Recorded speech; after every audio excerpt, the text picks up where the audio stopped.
Hi guys, welcome to Top Wisdom. Today I'm gonna explain the summary of the Cry Beloved.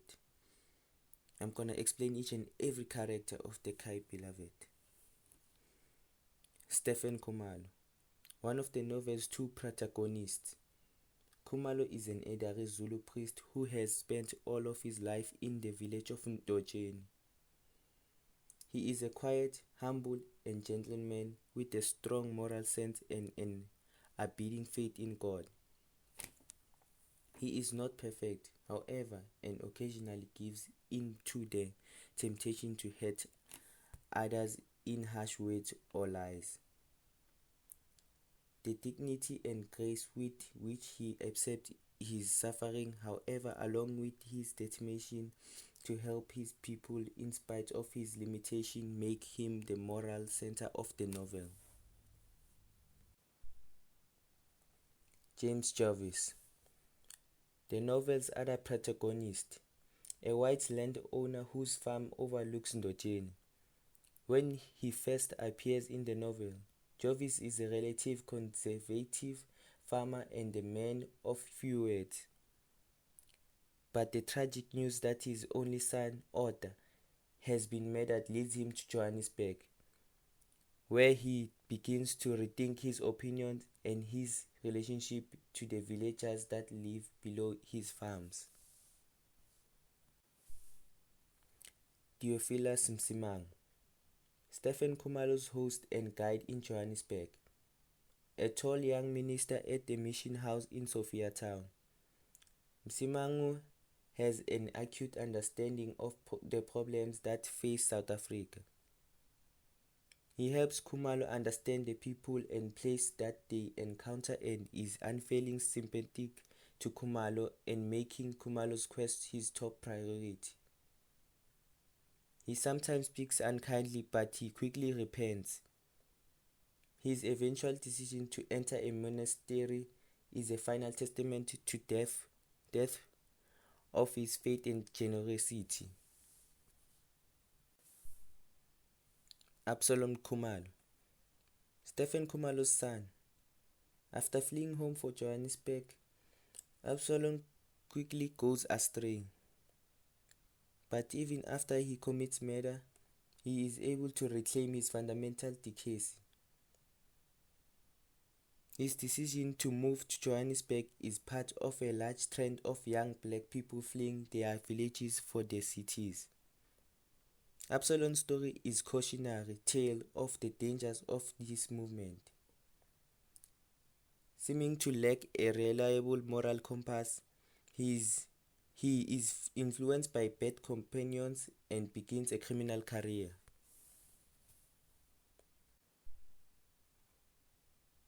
John Kumalo, Stephen Kumalo's brother, formerly a humble carpenter and a practicing Christian.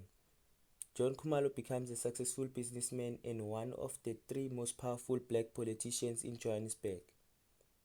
He has a beautiful and powerful voice, which he uses to speak out for the rights of black South Africans, but his fear of punishment prevents him from pushing for actual radical change, and he is considered by many to be without courage. Otto Jarvis. Otto Jarvis' name first appears in the novel after he has been murdered, but he is a powerful presence whose legacy hovers over the whole novel.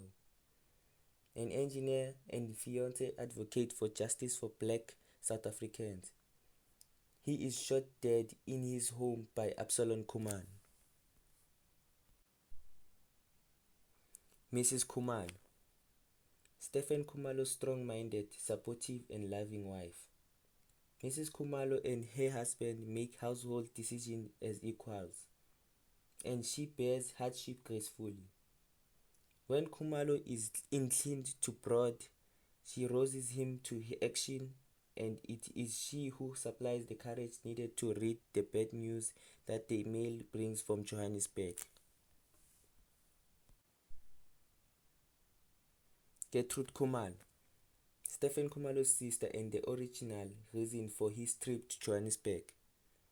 Gertrude is 25 years younger than Kumalo and living in Johannesburg, is easily influenced.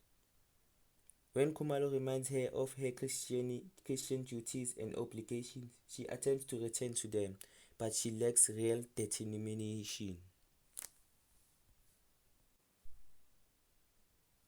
Gertrude's son, Kumalo's nephew. He brings comfort to Kumalo during his trouble. He returns with Kumalo to Ndojeni, where Absalom's wife raises him. Miss Litabete, the woman with whom Kumalo stays in Johannesburg. Miss Litabete is a Msotho woman who lives in Sophia town and takes his brothers, especially priests. She is a good and generous Christian who believes that helping others is simply her duty. The young man. A young white man who works at a reformatory and attempts to reform Absalom. Although he does, on one occasion, chastise Kumalo, he does so because he cares much for his pupils, and the thought of Absalom's predicament pains him.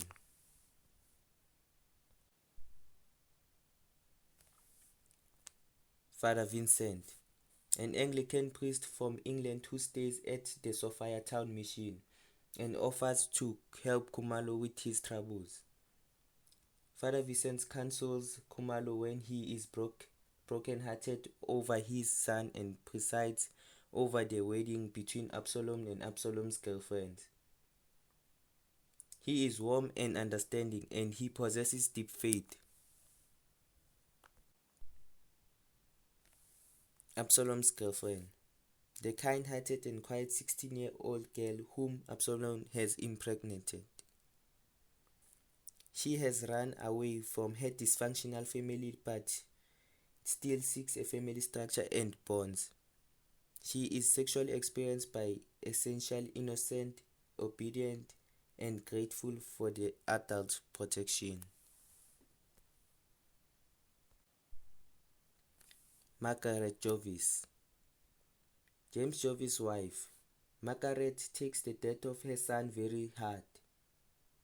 She is a physically fragile and loving woman who commiserates with and supports her husband through their grief.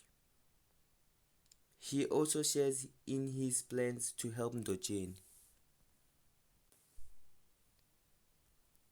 John Harrison, the brother of Mary Jarvis, Arthur Jarvis' wife. John is young and quick-witted and shares Arthur's opinions about the rights of black population in South Africa. He provides companionship to James Jarvis in Johannesburg. Mr. Harrison, Mary Jarvis' father. Mr. Harrison has conservative political views and blames black South Africans for the country's problems. Though he disagrees with Arthur, he admires Arthur's courage. Arthur's son.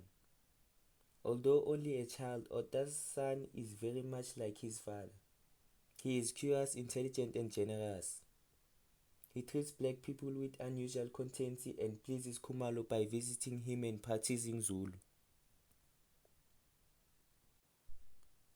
Napoleon letsitsi, the agriculture expert hired by James Jarvis to teach better farming techniques to the people of Ndojeni.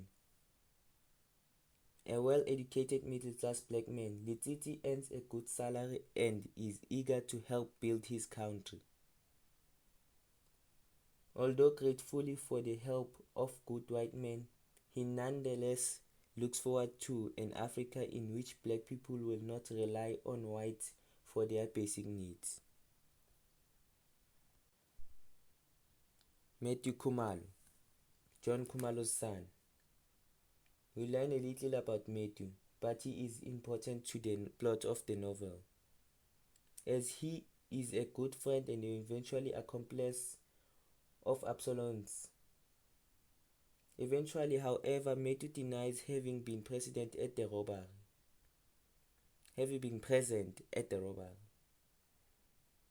Turning his back on his cousin and friend.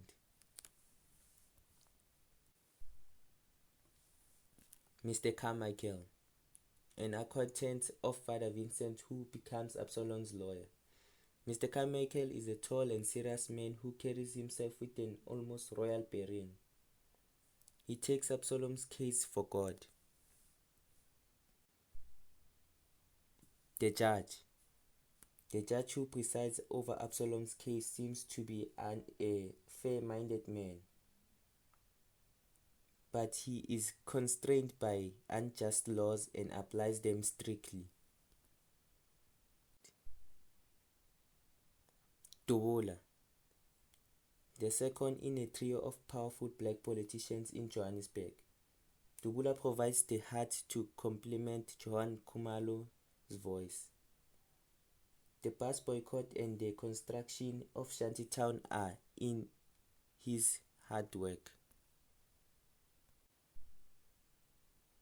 Tomlinson, the third colleague of Dubula and John Kumalo.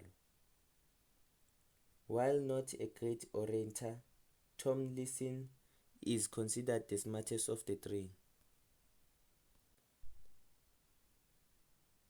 Mary Jarvis, Arthur Jarvis' wife.